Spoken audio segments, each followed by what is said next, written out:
and they were going to win. So, for the first time in a long time, Fee Collier actually kind of cooked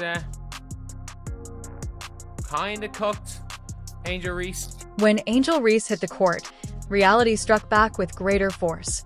After just one preseason game, the Lynx gave her a chilly L that left her with frostbite.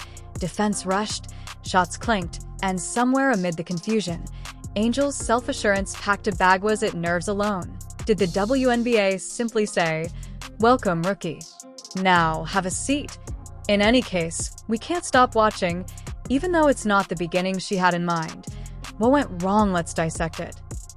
You know what I love watching? I love watching her highlights of missing shots. She's got to be the worst shooter you've met In Chicago, it's officially panic time.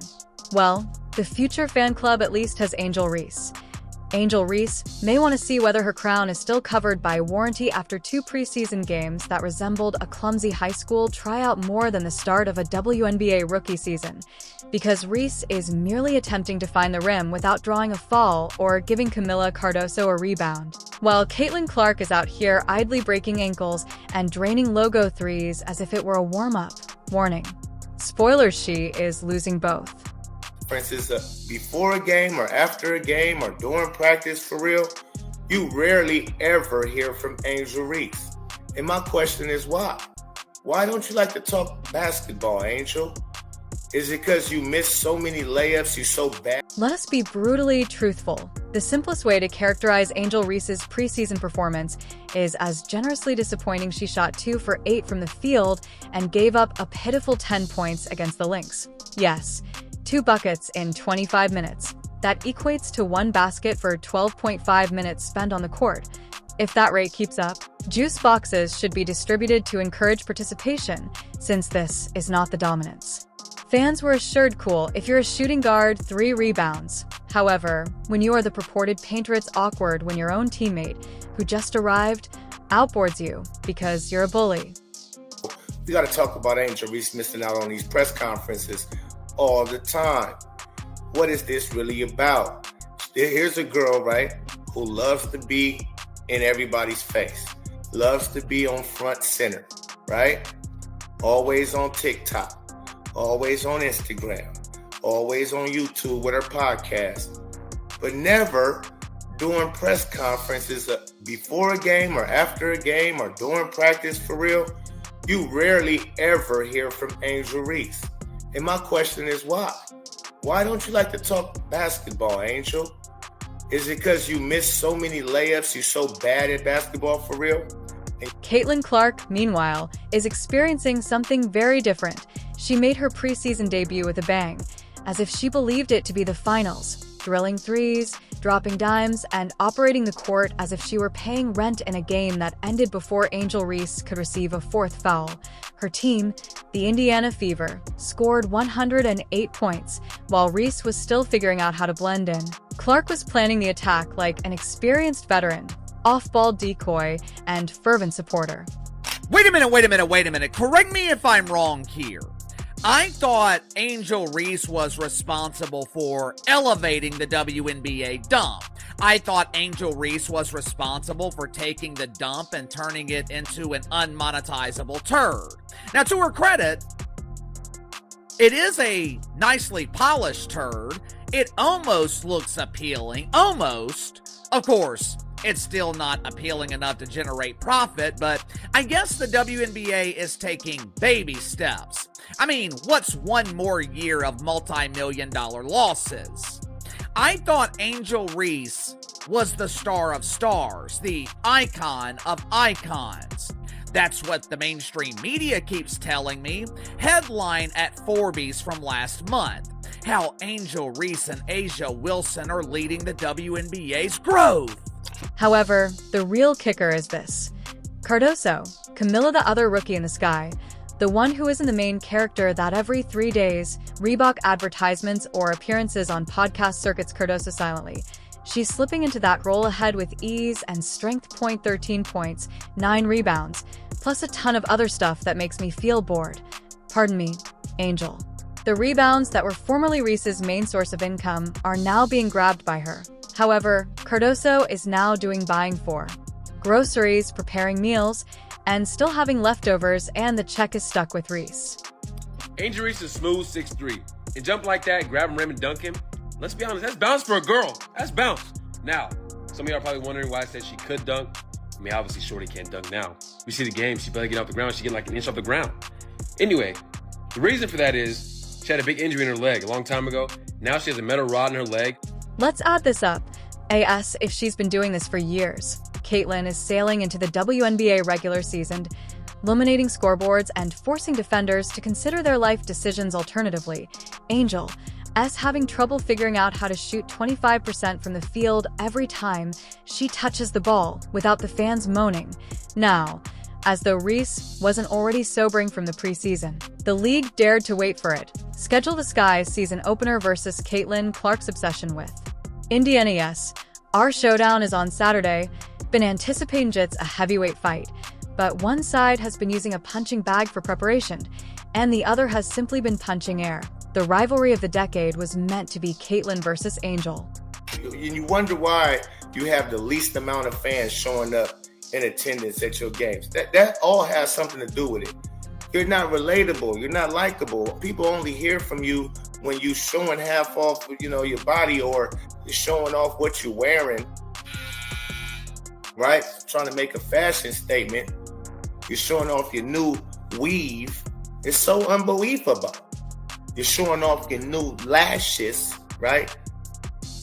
But you don't talk basketball never.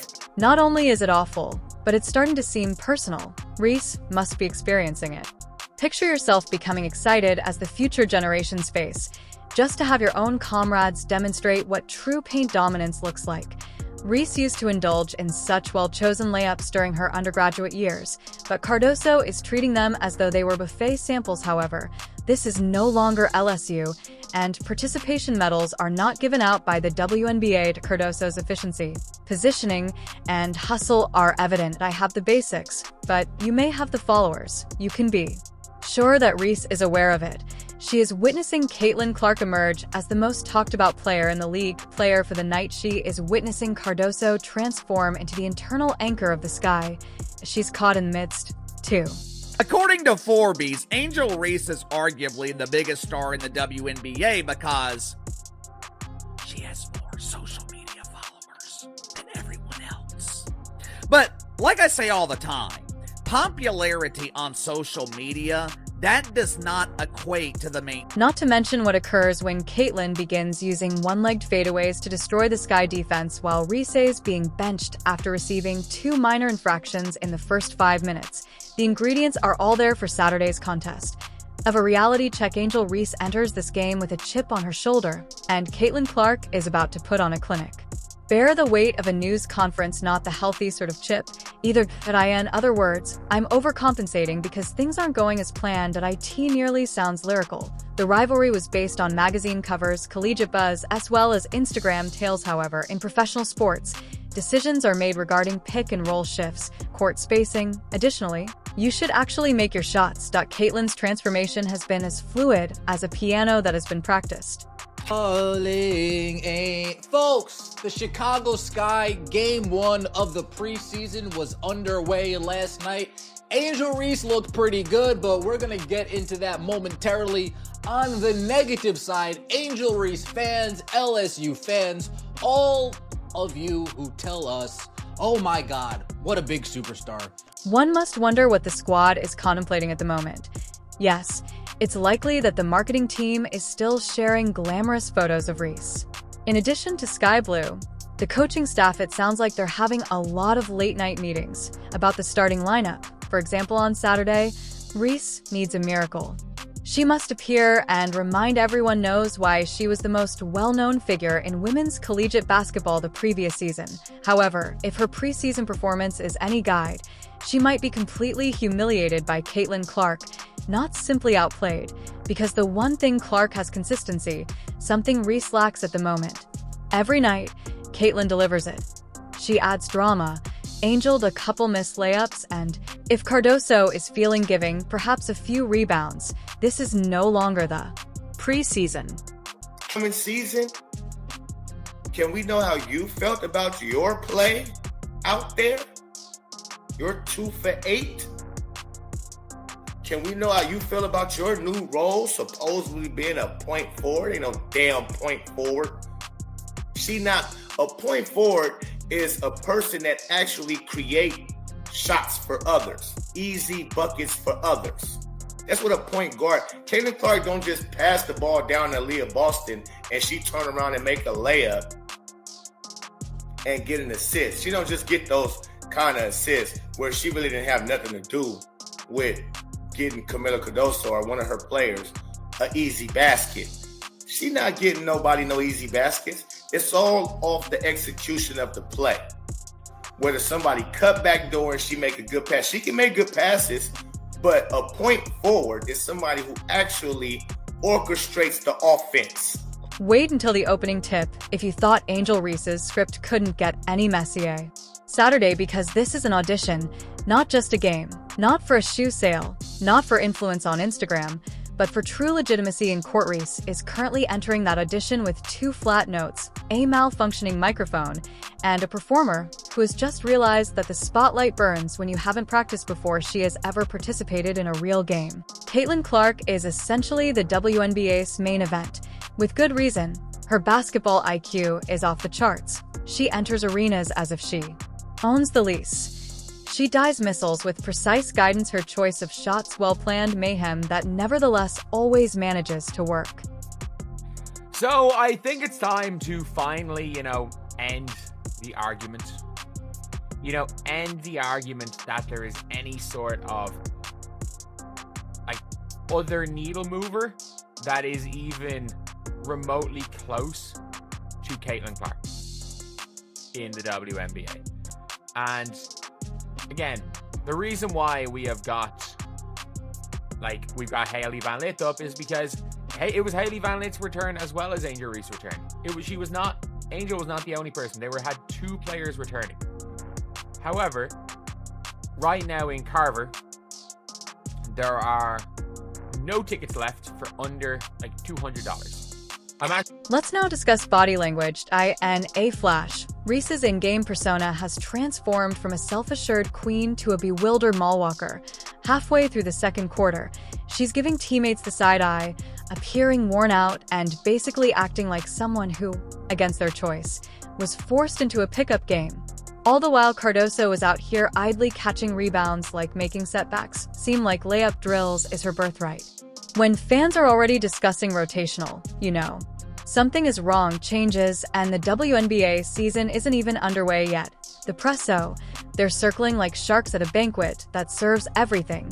When Angel Reese misses his first free shot on Saturday, it will be devastating, and Sky Coach may start rather than the mascot. You understand the premise, albeit it may not be that dramatic. This is the issue of being a professional.